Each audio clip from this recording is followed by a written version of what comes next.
Hi hello வணக்கம். நான் உங்கள் பாவனா. நம்ம வாழ்க்கையில் நம்ம எவ்வளவோ அடிபட்டு கஷ்டப்பட்டு மேலே வந்திருப்போம். ஆனால் நம்மளை சுற்றி இருக்கிறவங்க இவனுக்கு என்னடா ஈஸியாக மேலே வளர்ந்துட்டான்னு நம்மளை பார்த்து பொறாமப்படுவாங்க. நம்ம முதுகுக்கு பின்னாடி பேசுவாங்க. அந்த மாதிரி ரொம்பவே கஷ்டப்பட்டு முன்னேறின ஒரு ஃபேமிலி அவங்க அடி மேலே அடி வாங்குறாங்க.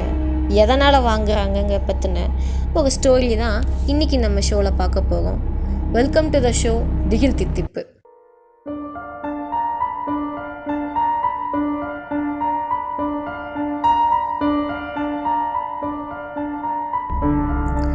மீனாஸ் டைனர் அப்படின்னு ஒரு சின்ன கடை. அங்கே 3 டேபிள் தான் இருக்கும். அங்கே காஃபி போடுற மனம் அந்த இடத்தையே ஃபில் பண்ணிடும். அவங்க எவ்வளோதான் கஷ்டப்பட்டாலும் எப்பயுமே இருக்க அந்த சிரிப்பு சத்தம். அந்த சின்ன கடையிலேருந்து கொஞ்சம் கொஞ்சமாக அந்த ஃபேமிலி இம்ப்ரூவ் ஆகுறாங்க. ரவி, லலிதா, அவங்களோட 2 சின்ன குழந்தைங்க அர்ஜுன், மீனா 10 வருஷமாக கஷ்டப்பட்டு உழைச்சி ஒரு பிஸ்ட்ரோ ஆரம்பிக்கிறாங்க. பிஸ்ட்ரோ அப்படிங்கிறது டைனர் மாதிரி சின்னதாகவும் இருக்காது, ரெஸ்டாரண்ட் மாதிரி பெருசாகவும் இருக்காது, டீசெண்டாக இருக்கிற கடையை பிஸ்ட்ரோ அப்படின்னு சொல்லுவாங்க. ஸோ பணம் அவங்களுக்கு அதிகமாகுது, பணத்தோடு சேர்ந்து மரியாதையும் வருது. ஒரு புது லைஃப் ஆரம்பிக்கிறாங்க. ஒரு பெரிய வீடை வாடகைக்கு எடுக்கலாம் அப்படின்னு ரவி சஜஸ்ட் பண்ணுறாரு. சிட்டியோட எல்லையில் இருந்த ஒரு பழைய பெரிய வீட்டை வாடகைக்கு எடுத்துக்கிறாங்க. வீடு அழகாக இருக்குது, ஆனால் ரொம்ப அமைதியாக இருக்குது, மயான அமைதி. அன்னைக்கு நைட்டு அவங்களுக்கு தூக்கமே இல்லை. லலிதாவுக்கு ஒரு மாதிரி வாசனை வருது. என்னன்னா, நம்ம மழை பெஞ்சா மண்ணில் ஒரு வெட்டான வாசம், நனைஞ்ச மண் வாட வரும்ல, அது கூட பிளட்டு கலந்த மாதிரி ஒரு ஸ்மெல் வருது. அதுக்கு ரவி சொல்கிறாரு, பழைய வீடு அப்படி தான் இருக்கும், க்ளீன் பண்ணால் சரியாக போயிடும்னு அவங்கள சமாதானப்படுத்துகிறாரு. ஆனால் அன்றைக்கி நைட்டு அவங்க 2 பேருக்குமே தூக்கமே இல்லை. மணி ஒரு 2:15 இருக்கும். மாடியில் டம் டம் டம் அப்படின்னு யாரோ நடக்கிற மாதிரியே சவுண்டு. ரவி முழிச்சுக்கிட்டாரு.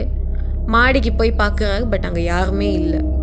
திரும்பி வந்து பார்த்தா கீழே அவங்க பொண்ணு மீனா நின்றுட்டுருக்காங்க. என்னம்மா ஆச்சு அப்படின்னதுக்கு, அப்பா நீ ஏன் என்னை மேலே கூப்பிட்ட அப்படின்னு கேட்குறாங்க. ரவி அப்படியே ஃப்ரீஸ் ஆகிட்டாரு.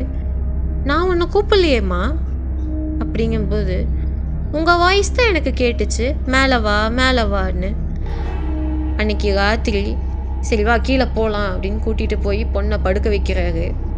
அவருக்கு தூக்கமே இல்லை. நம்ம குரல் பொண்ணுக்கு எப்படிரா கேட்டுச்சுன்னு பயப்படுறாரு. அடுத்த நாள் காலையில் கிச்சனில் இருந்த பாத்திரம்லாம் கீழே தள்ளி கிடக்கு. கத்தியை யாரோ தரையில் குத்தி வச்ச மாதிரி இருக்குது. லலிதாவுக்கு லைட்டாக பயம். சரி, சின்ன குழந்தைங்க விளையாடும் போது ஏதாவது தட்டி விட்ருப்பாங்க, நம்மளை பயமுறுத்துறாங்கன்னு நினச்சிட்டு குளிக்க போயிட்டாங்க. நம்மலாம் குளிக்க போகும்போது சுடுதண்ணி போட்டோம்னா கண்ணாடியில் ஃபாக் அடிக்கும், பார்த்துருக்கீங்களா? அந்த மாதிரி அந்த ஃபாகில் நீங்கள் வந்துட்டீங்களா அப்படின்னு எழுதியிருக்கு. லலிதா ஏதோ நம்ம பிள்ளைங்க ப்ராங்க் பண்ணுறாங்கன்னு நினச்சிட்டு அதை அழிச்சிட்டு போகிறாங்க. ஆனால் அவங்க குளிச்சுட்டு வெளியே வரும்போது மறுபடியும் அந்த மிரரில் நீங்கள் தாமதமாக வந்துட்டீங்க அப்படின்னு போட்டிருக்கு. அன்றைக்கி நைட்டு பின்னாடி தோட்டத்தில் மண்ணில் ஏதோ அசைகிற மாதிரி சத்தம் கேட்குது. அர்ஜுன் விண்டோலேருந்து பார்க்குறான். மண்ணுக்கு கீழே என்னவோ தள்ளிட்டு நிற்கிது. அவன் சத்தம் போடுறான், அப்பா மண் அசையுதுப்பா அப்படிங்கிறான். உடனே அவங்க கீழே போய் பார்க்குறாங்க. வெளியே மண் அமைதியாக இருக்குது. ஆனால் அங்கே ஒரு சின்ன குழி. அந்த குழிக்குள்ளே ஒரு பழைய பொம்மையோட கை மட்டும் வெளியே நீட்டிகிட்டு இருக்கு. அந்த பொம்மையை எடுக்க ட்ரை பண்ணுறாரு ரவி. ஆனால் அந்த பொம்மை அவர் கையை பிடிச்சிருச்சு. அவ்வளோதான். அவர் விரலை பிடிச்ச உடனே ரவி கத்துறாரு. அந்த பொம்மையை தூக்கி வீசுறாரு. அது ஒரு ஓரமாக போய் விழுந்துருது. அதுக்கப்புறமா அதை வீட்டுக்குள்ளே எடுத்துகிட்டு வந்து வைக்கிறாங்க. அதை வெளியே வச்சு எரிக்க ட்ரை பண்ணுறாங்க, பட் எரிய மாட்டேங்குது. அன்றைக்கி நைட்டு மீனா தூங்க போயிடுறாங்க. லலிதா மட்டும் முழிச்சிருக்காங்க. குழந்தையோட அந்த ரூம், அந்த சின்ன பொண்ணோட ரூம் ஓப்பனில் இருக்குது. ஆனால் மீனா பெட்டில் இல்லை. தோட்டத்தில் எங்கே அந்த பொம்மையை கண்டுபிடிச்சாங்களோ அந்த இடத்துல மீனா நின்றுட்டு இருக்காங்க. கண் அப்படியே வைடாக திறந்துட்டு நிற்கிறாங்க. கொஞ்சம் கூட ஆட்ட அசைவே இல்லை. மீனா, இந்த நேரத்தில் இங்கே என்னம்மா பண்ணுற அப்படின்னு அவங்க அம்மா கேட்குறாங்க. அதுக்கு மீனா மெதுவாக திரும்பி அவங்க அம்மாவை பார்க்குறாங்க. ஆனால் அவங்க பேசும்போது வந்தது வேற யாரோ ஒருத்தங்களோட வாய்ஸ். நீங்கள் லேட்டாக வந்துட்டீங்க, நாங்கள் இங்கே ரொம்ப நாளாக இருக்கோம் அப்படின்னு சொல்கிறாங்க. அடுத்த கொஞ்ச நாளில் அவங்களுக்கு அடி மேலே அடி விழுகுது. பிஸ்ட்ரோவில் கண்ணாடி உடையுது, கஸ்டமர்ஸ் கம்மியாகிறாங்க, பணப்புழக்கம் இல்லை, ஃபினான்ஷியலாக பிரச்சனை, செய்கிற சாப்பாடெல்லாம் பாழாகிடுது. ரவிக்கு ஆக்சிடெண்ட் ஆகுது. அர்ஜுனுக்கு ரொம்ப உடம்பு முடியாமல் பெட் ரெஸ்ட் வரைக்கும் போயிடுச்சு. ஒவ்வொரு நைட்டும் அந்த வீட்டு செவரில் கை அச்சு இருக்குமா, மண்ணில் கையை வச்சுட்டு செவுத்தில் வச்ச மாதிரி கை அச்சுகள் இருக்குமா. அப்போ ஒரு நாள் நைட்டு லலிதாவுக்கு மாடியிலேருந்து ஒரு வாய்ஸ் கேட்குது. மேலே போய் பார்க்குறாங்க. அங்கே அவங்க ஃபேமிலி எல்லாரும் மாடியில் நின்றுட்டு இருக்காங்க. ரவி, அர்ஜுன், மீனா. இங்கே என்ன பண்ணுறீங்க அப்படின்னு லலிதா கேட்டதுக்கு அவங்க பதில் சொல்கிறதுக்குள்ள பின்னாடி இருந்து ஒரு வாய்ஸ் கேட்குது. லலிதா, யாரோட பேசிகிட்டு இருக்க? பார்த்தா கீழே தான் ரவி நின்றுட்டு இருக்காரு. மறுபடியும் மேலே பார்க்குறாங்க. அந்த குடும்பம் அங்கேயே தான் நின்றுட்டு இருக்காங்க. ஆனால் இப்போ அவங்க இப்போ சிரிக்கிறது பார்க்கவே பயங்கரமாக இருக்குது. அவ்வளோதான், உயிரை கையில் பிடிச்சிட்டு திடுன்னு படியில் ஓடி வராங்க. அவங்களுக்கு அன்றைக்கி தூக்கமே இல்லை. கதவை பூட்டிட்டு உட்காந்துக்கிறாங்க. அடுத்த நாள் காலையில் அங்கே இருக்க ஒரு கோயிலுக்கு போகிறாங்க. அங்கே இருக்க சாமியார் இவங்களை பார்த்த உடனே, அத்தனை பேர் இருந்தும் இவங்கள பார்த்த உடனே இவங்களுக்கு பிரச்சனை இருக்குன்னு புரிஞ்சுக்கிறாரு. அவங்கள முன்னாடி கூப்பிடுறாரு. அப்போது உங்கள் வீட்டில் இந்த மாதிரி பேரநார்மல் ஆக்டிவிட்டீஸ், அதாவது பேய் சம்மந்தப்பட்டதா இல்லை அமானுஷ்யமாக ஏதாவது நடக்குதா அப்படின்னு கேட்டார். ஆமாம், நாங்கள் கொஞ்ச நாளாக தான் இந்த வீட்டுக்கு வந்தோம், நாங்கள் பிஸ்ட்ரோ ஆரம்பித்ததுலேருந்தே இப்படி தான் இருக்குது அப்படின்னு சொல்கிறாங்க. அதுக்கு அவர் கண்களை மூடிட்டு சொல்கிறாரு, உங்களோட வளர்ச்சி யாருக்கோ பிடிக்கலை, அதனால் உங்களுக்கு சூனியம் வச்சுருக்காங்க, உங்கள் மேலே ஒரு தீய சக்தியை ஏவி விட்டுருக்காங்க அப்படின்னு சொல்கிறாங்க. இப்போ தான் ரவிக்கு ஒரு ஞாபகம் வருது.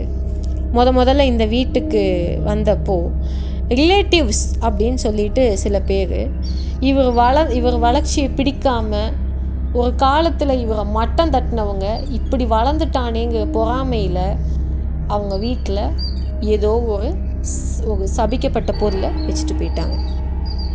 சாமியார் சொல்கிறாரு, தோட்டத்தை முழுசாக தோண்டுங்க, அது அங்கே எங்கேயோ தான் மறைஞ்சிட்ருக்குன்னு. மறுபடியும் தோன்றாங்க. மண் ஆழமாக வாசனை மோசமாக வருது. அவங்க பார்த்தோன்னே அவங்க கண்ணுக்கு படுது ஒரு வுட்டன் பாக்ஸ், சின்னதாக. அதில் 4 பொம்மை. ஒவ்வொரு பொம்மையிலையும் அவங்க மூஞ்சில் அந்த ஃபோட்டோவோட முகத்தை மட்டும் கட் பண்ணி அதில் ஒட்டி நீடில் குத்தி வச்சுருக்காங்க. அப்படியே அந்த மண் அசையுது. அவங்க காலடியிலேருந்து கைகளாக வருது. அவங்க காலை பிடிக்க ட்ரை பண்ணுது. லலிதா கத்துறாங்க. மீனா சிரிக்கிறா. அவள் வாய்ஸே டிஃப்ரெண்ட்டாக இருக்கு. நீங்கள் போக முடியாது அப்படின்னு சாமியார் மந்திரம் சொல்கிறாரு. உடனே ரவி அந்த பெட்டியை தீக்குள்ளே போட்டுறாரு. மண்ணிலேருந்து அப்படியே வாய்ஸ் எல்லாம் அப்படியே மரண ஓலம். அழுகிற சத்தம் என்ன, கோபமாக கத்துறது என்ன, காற்று பயங்கர வேகமாக அடிக்குது. வீடே அதிருது. ஒரு நிமிஷம் அப்படியே எல்லாமே சைலண்ட் ஆகிடுது. மயான அமைதி. அந்த சாபம் நீங்கிடுச்சு. ஆனால் அவங்களுக்கு அந்த வீட்டில் இனிமே வாழ முடியாது. ஏன்னா அவ்வளோ கசப்பான நினைவுகள். வாழ முடியுமா? அவங்க பக்கத்து வீதியில் இன்னொரு புது வீடு, அங்கே போயிடுறாங்க. ஒரு புது வாழ்க்கை. பிஸ்ட்ரோவும் இப்போது நல்ல சக்ஸஸ்ஃபுல்லாக ஓடிட்டு இருக்கு. ஒரு நாள் அந்த புது வீட்டோட தோட்டத்தில் மீனாவும் அர்ஜுனும் விளையாடிட்டு இருக்காங்க. அவங்க மண்ணை தோண்டி விளையாடிட்டு இருக்கும்போது திடீர்னு மீனா கத்துறாங்க, அம்மா அப்படின்னு. லலிதா ஓடி வராங்க.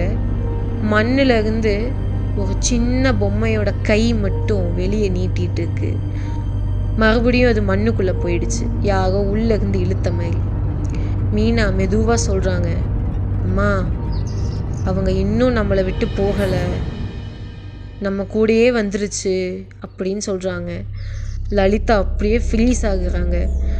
அப்படியே ஒரு டிஸ்டன்ஸில் மண்ணிலேருந்து டம் டம் டம் அப்படின்னு ஒரு வுட்டன் பாக்ஸை தட்டுற மாதிரி சத்தம். இந்த வீடியோ பிடிச்சிருந்தா லைக் பண்ணுங்கள், உங்கள் ஒப்பீனியனை கமெண்ட் பண்ணுங்கள், உங்களுக்கு தெரிஞ்சவங்களுக்கு ஷேர் பண்ணுங்கள். உங்களுக்கும் இதே மாதிரி ஏதாவது பேரநார்மல் எக்ஸ்பீரியன்ஸ் இருந்தால் எனக்கு டிஎம் பண்ணுங்கள், இல்லை கமெண்ட்ஸில் போடுங்க. கண்டிப்பாக நம்ம சேனலில் அதை கவர் பண்ணலாம். பிடிச்சிருந்தா சப்ஸ்கிரைப் பண்ணிக்கோங்க. டாட்டா.